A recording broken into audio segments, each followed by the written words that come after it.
Cabinet wise, this is actually it's a Marshall with a vintage Celestion 30s in it. I started out using the Randalls in the 80s, right around the beginning of what became Crowbar.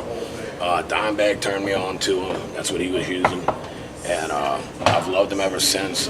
I did switch to orange for a little while, and it just, I mean, Randall's on all 12 Crowbar albums, so it's just kind of our tone. My settings on these, I'm a presence guy. I love the presence knob, so I don't use reverb. I don't even use a pedal. I just turn the clean channel all the way down.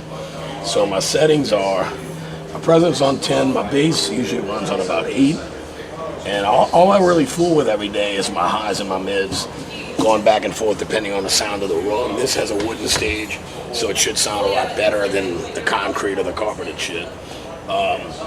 But that's really all I fool with EQ wise. Sometimes if the bass is a little too much, I'll cut it back. And then gain wise, I kind of keep it up in here.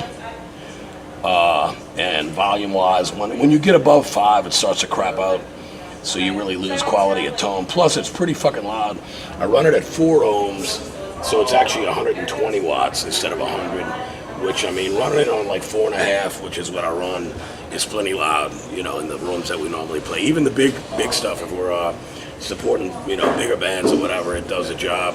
Normally the monitor systems are bigger, and therefore you don't need as much stage gear. This one I've been using as my main. This is an XP series. The difference is, on these old Randalls, and I've never used it because I think it sounds like shit, if you pull out the treble knob, it cuts your volume like in half, but it gives you a lot more natural gain.